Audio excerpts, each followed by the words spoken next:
Nobody told you this about passive income. Everyone's selling passive income, but here's what they never mention. Behind every automated system and success story is a side no one talks about. Late nights, slow starts, and way more upfront effort than you'd expect. It sounds simple on paper, but most people chasing freedom end up building themselves a second job. Only with more stress and zero security, it's like hitting a wall they never saw coming. So before you jump in, let's break down the side of passive income no one shows you, but everyone goes through. 1. The startup cost: time, money, energy.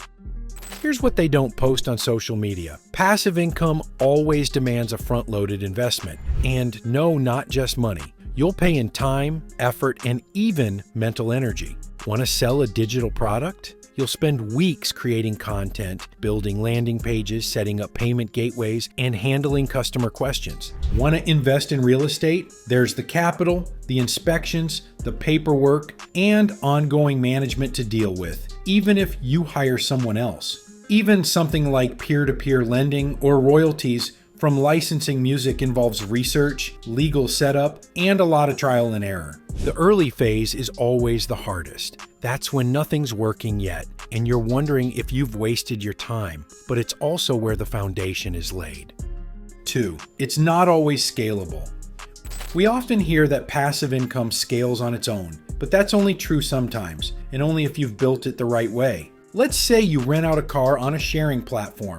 One car means one income stream. To scale, you need more cars. And more cars mean more maintenance, more insurance, more complexity. You're scaling headaches, not income. Or you start selling photography prints. If each sale requires you to package and ship manually, you're stuck trading time for money. That's not scalable. It's just disguised labor. The key? Automation with systems that don't rely on your daily input. Think licensing your designs to third-party platforms or using subscription-based models that renew automatically. If scaling means doing more work, it's not really passive. It's just a cleverly marketed effort. 3. Passive does not equal effortless. This is where the disappointment usually kicks in. People assume once they hit publish or launch, the money starts rolling in. But in reality, passive income still needs maintenance, just in a different form. If you've written a book, you'll still promote it regularly or it disappears in the algorithm. If you've built an app, you'll be debugging, updating features, and dealing with user reviews. If you're in affiliate marketing, those links need refreshing.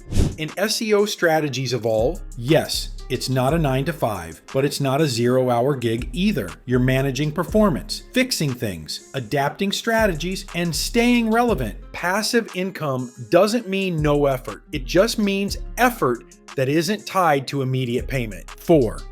Market cycles can kill returns. One of the most overlooked risks: your income can disappear overnight if you're tied to market trends. Think dividend stocks. In a downturn, companies slash dividends. That reliable monthly check? Gone. Renting property in a tourist city? A global event like a pandemic or political instability can drop your occupancy to zero. Even selling online courses can take a hit. AI tools, trend shifts, or a new competitor offering it for free can tank your numbers. That's why relying on one stream is risky. Smart earners diversify across industries, platforms, and income types. Flexibility isn't optional, it's survival. 5.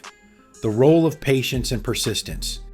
This is where most people walk away. They try something for 2 months, see tiny results, and assume they failed. But passive income is like farming. You don't harvest right after planting. The early months are about building, then tweaking, then learning what's working. You'll question everything. You'll want to quit, and that's when you need to keep going. A small YouTube channel may earn $5 in its first month, but 6 months later, it's $500. That rental unit might lose money at first, but with the right tenant and a good location, it turns profitable long term. The people who succeed aren't the ones with the best idea. They're the ones who stayed consistent long enough for compounding to kick in. Final thoughts? Passive income sounds like freedom, and it can be, but only if you're willing to build it like a real business, not a fantasy. It starts messy. It asks more from you than you expect. And just when you think you've figured it out, something shifts, an algorithm changes, A policy updates, a trend dies. That's the part they don't glamorize. But if you keep showing up, testing, refining, adjusting, you start to build something with real staying power. Something that doesn't just bring in cash, but gives you leverage. That's the real goal. Not just money while you sleep, but money that frees up your time, reduces your stress, and puts you back in control. This is how it starts, one smart move at a time. Hit the next video and keep building the life you deserve. Take care, my friend.